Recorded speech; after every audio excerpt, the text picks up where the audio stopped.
Alright, hello fellow shredders out there. Today's lesson is going to be all centered around the key of C major.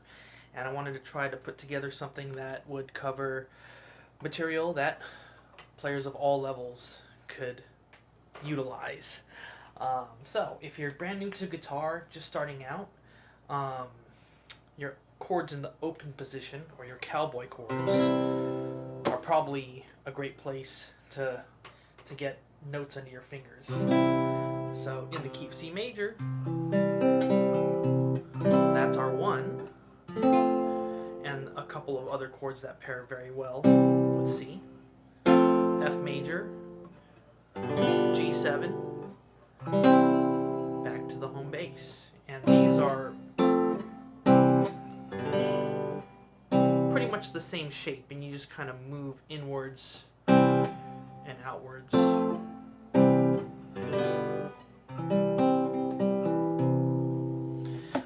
And if you're having trouble hitting some of those notes, you want to try and slant your fingers to help keep your wrist straighter.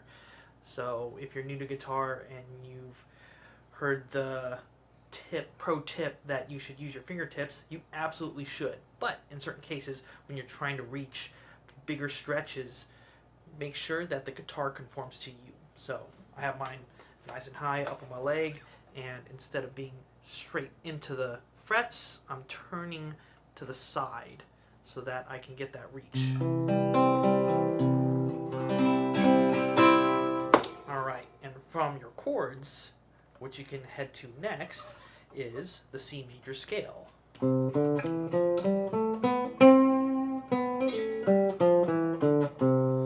So for those more intermediate players, you can check out the Ionian scale, our natural major scale.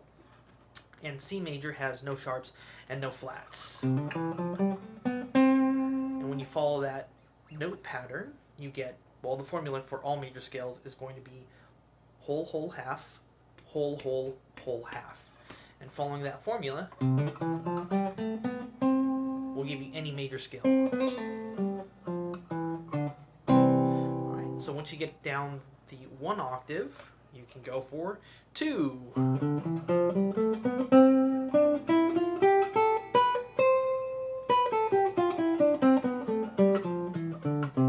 Alright, and if you're trying to reach that 2nd octave, keeping the scale to 3 notes per string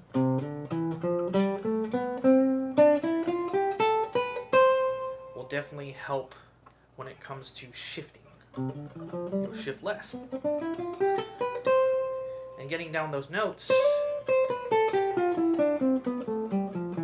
so you're able to move not only horizontally but vertically as well.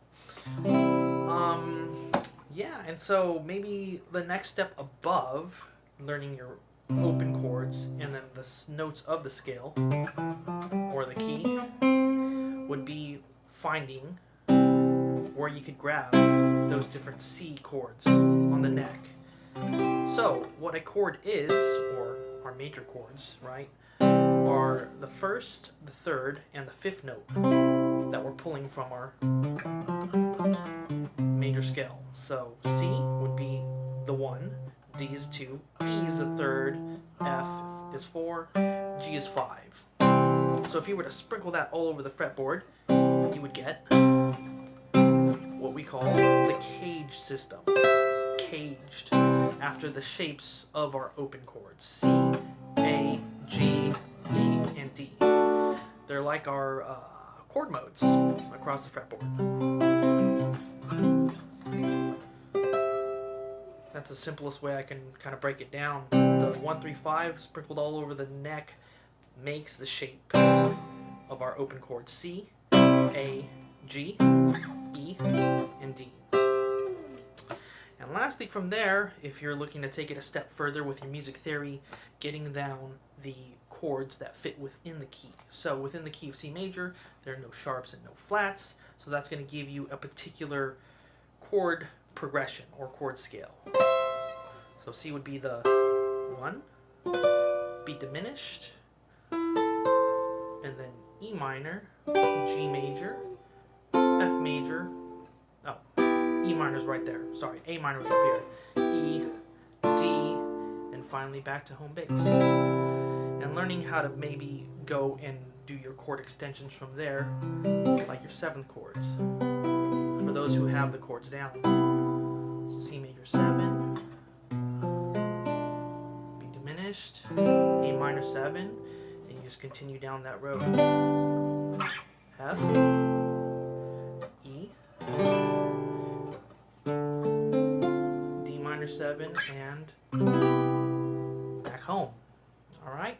If you have any questions, leave a comment below or send me a message, and I will try to help you on your guitar journey.